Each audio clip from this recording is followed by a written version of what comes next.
exactly will this work? Who will be able to access these vouchers? We have looked at the various mechanisms. One of those is how do we support farmers in distress who have loans with the Land Bank. We announced last week that 100 million has been given to the Land Bank to actually cushion those farmers who have applications with them. And the farmers can then approach the Land Bank offices, and the Land Bank will announce how that support will be given.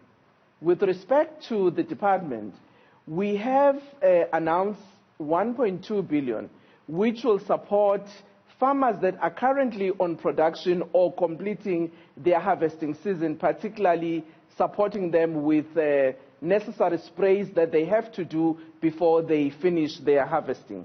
We've indicated that we're targeting 4 sectors at the moment that we need to ensure that they can give us necessary food supplies that is required. That will be in the poultry industry, where we're supporting them with the day-old chicks, the point-of-lay chickens, feed, as well as the medication and sawdust. Secondly, it's the vegetables, which have got a quicker turnaround and which is required by our communities at the moment.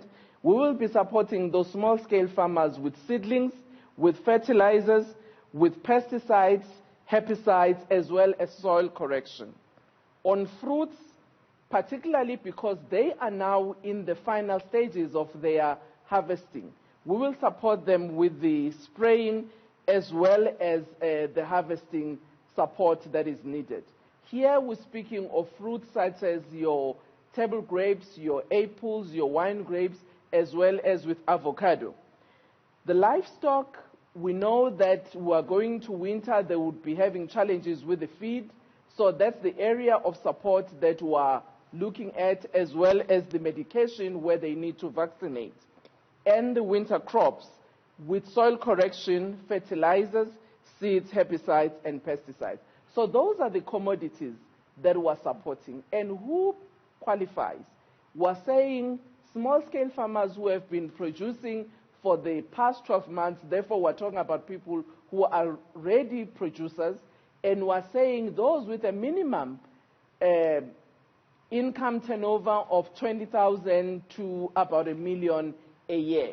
We're saying that because there are people who are producing for local markets whose income sometimes is not more than 20,000 annually. It must be South Africans with South African ID copies, and those who are permanent residents who are farming. We also would like to say those farmers should actually approach us and apply in our various offices of land affairs from our district, as well as the provincial departments of agriculture. We have also indicated that they can do some of the applications online, which is our website, that is www.dalrrd.gov.za. Our application forms will be available as from Wednesday, the 8th of April, until the 22nd of April. And we're appealing to those who require assistance that they must do so between this period, because after the 22nd of April, we will not take new applications. We're saying so because we are actually intervening on the current challenges.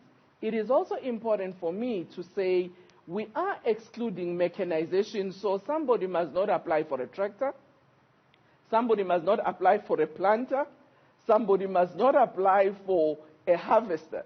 We are actually looking at production inputs that would actually assist in the turnaround period. I'm not saying the others are not important, but we are dealing with a challenge that is facing us now. We're also saying this intervention is not about supporting people with their debts, because that's not the intention. The intention is to support people who can be able to produce now, immediately, to ensure that we have got food security and enough food supplies. Minister, what is going to be the turnaround time of these applications? The turnaround time for the application, we're looking at it at a period of 2 weeks, that after 2 weeks we'll be able to go back and indicate to people their success or not success in terms of the application. And in as far as the vouchers are concerned, between the suppliers, are you going to be using just your big suppliers for some of these goods that you're trying to procure, or will you also be using cooperatives that often many small-scale farmers would be relying on for some of those inputs that they use? So, of course, if they now are left out of the supply chain, they would also then be incurring some of those losses from business. Actually, we are not looking only at big suppliers because, as you know, some of the closest point where farmers get their inputs is actually on cooperatives such as your NTK and others that are there, Mtiza Farming Co-op and others, even some of the retail shops like Boxer in some of the outlying areas where people are able to get these inputs. So we are looking at the suppliers that are close to the point of production so that we minimize the distribution cost for the farmers. Minister, one of the issues that the livestock farmers in particular had raised was whether or not live auctioning could still take place during this period. There seem to have been problems in the misinterpretation of the legislation. Just speak to us where you stand with that particular issue. I don't think there's any confusion or misinterpretation on what was said about which sectors are allowed to operate during this period, albeit strict requirements being followed. We have said, we announced on the 24th, and I will announce it now, that live auctions are allowed.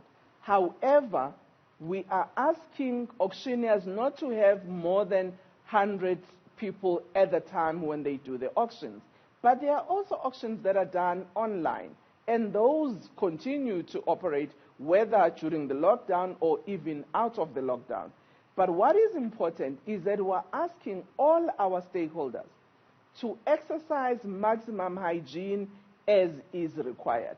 So we will expect that when people come to the auctions, the sprays are there, the testing, screening of temperature is done, to make sure that we minimize as much as possible the spread of the virus. We also would indicate that where necessary, people must have gloves because, you touch the rails when you're on an auction, when you're looking at the bulls and your heifers and so on. So those protective mechanisms are necessary to ensure that we protect oneself and protect other people as well. All right, Minister, before I let you go, water is always going to be an issue, and of course with this containment of this pandemic, it hasn't become any less of an issue. Talk to us about the kind of work that you were doing, I would imagine collaboratively with the Water Affairs Department to try and secure the supply of water for farmers. Well, you might have heard, if not, Minister Lindiwe Sisulu has been making statements indicating how are they dealing with the issue of the water for the community, but also for the farm sector.